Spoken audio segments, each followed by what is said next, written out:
Hello viewers, welcome back my channel ঐশিয়ান Sabiha kitchen. আজকে আমি তোমাদের সাথে শেয়ার করছি কাঁচা আমের পোড়া শরবত রেসিপি। আমি এই সামার সিজনে তোমাদের সাথে আরও অনেক অনেক শরবত রেসিপি শেয়ার করেছি, কারণ আমরা প্রত্যেকেই এই সামার সিজনে প্রতিদিনই কোনো না কোনো শরবত বা ড্রিঙ্কস নিয়ে থাকি নিজেদের শারীরিক ও মানসিক প্রশান্তির জন্য। আমার মনে হয় এই সবগুলো ড্রিঙ্কসের থেকে এটি একটু আলাদা এবং টেস্টি। তো আমি এই ড্রিঙ্কসটি তৈরি করার জন্য প্রথমে 3টি আম নিয়ে নিচ্ছি। আম 3টাকে আমি খুব ভালোভাবে পুড়ে নেব। এজন্য আমি চুলায় একটি স্ট্যান্ড বসিয়ে দেব, যাতে করে এটা গড়িয়ে না পড়ে যায়। যদি আমটা বোটা সহ হয় তাহলে খুবই ভালো হয়, এতে করে হাত পুড়ে যাওয়া বা হাতে ছেঁকা লাগার সম্ভাবনা থাকে না। যদি আমের বোটা না থাকে তাহলে কোনো কিছুর সাহায্যে ধরে এটিকে ঘুরিয়ে ঘুরিয়ে পুড়ে নিতে হবে, নয়তো এটি ভালোভাবে পুড়বে না। আর যদি এটা ডিরেক্ট হাত দিয়ে ধরতে যাওয়া হয় তাহলে কিন্তু হাত পুড়ে যাবে, কারণ আমটা প্রচুর গরম থাকে। তা আমি মিডিয়াম টু লো হিটে প্রত্যেকটা আমকে পুড়ে নিচ্ছি, আর প্রত্যেকটা আমকে পুড়ে নিতে আমার সময় লাগছে 7 থেকে 9 মিনিট। তো আমি একে একে 3টা আমই পুড়ে নেব। এবার আমি একটি বাটিতে আম 3টি নিয়ে নেব, আর এর মধ্যে দিয়ে দেব কিছুটা পানি। পানিটা দেওয়ার ফলে আমের থেকে এর খোসাটা খুব ইজিলি ভাবে উঠে আসবে। তো এবার আমি খুব সহজেই খোসাগুলোকে তুলে নেব। আমরা নর্মালি যেরকম ভাবে ডিমের খোসা ছাড়াই আমের খোসাটাও আজকে ঠিক একইভাবে ছাড়িয়ে নিতে হবে।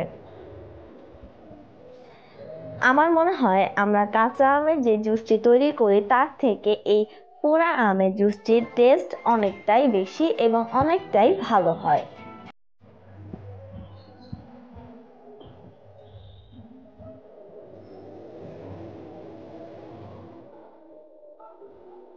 তো আমি 3টা আমের থেকেই খোসা ছাড়িয়ে নিয়েছি। এবার আমি হাত দিয়ে কষলে আম থেকে এর পিউরিটা আলাদা করে নেব।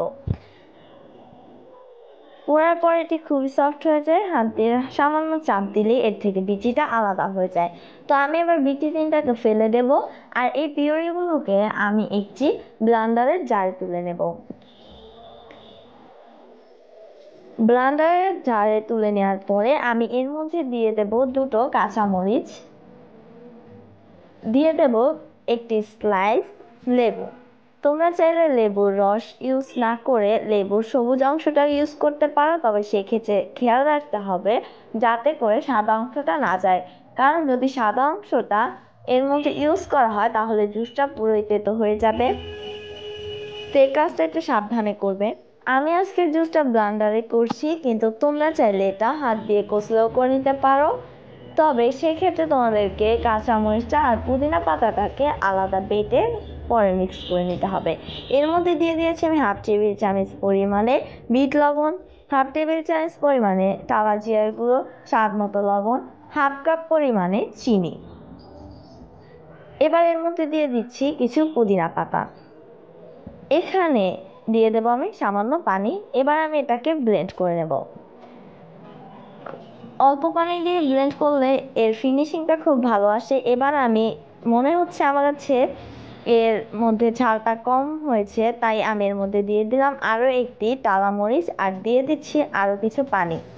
ব্লেন্ড করার পর মনে হচ্ছে চিনিটা কম হয়েছে, তাই আমি আরও কিছু চিনি দিয়ে এটাকে আবার ব্লেন্ড করে নিয়েছি। প্রত্যেকটা খাবার রেডি করার সময় তোমরা চিনিটা আর লবণটা তোমাদের স্বাদ মতো ইউজ করবে, কারণ এই জিনিস দুইটার স্বাদ এক একজনের এক এক রকম হয়।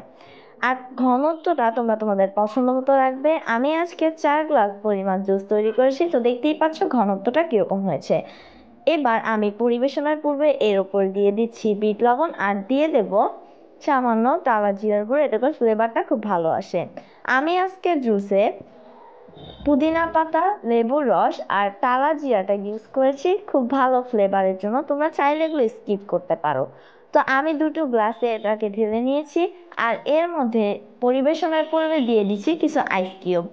দেখার সৌন্দর্যের জন্য আমি এর মধ্যে দিয়ে দেব পুদিনা পাতা, এতে করে দেখতে একটু আকর্ষণীয় হবে।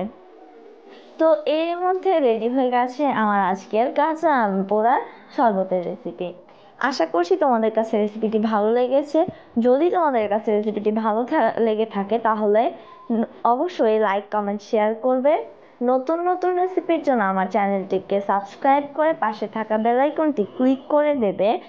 আর যদি তোমরা আমার ভিডিওটি আমার ফেসবুক পেজে দেখে থাকো তাহলে অবশ্যই ফলো করে রাখবে। আল্লাহ হাফেজ।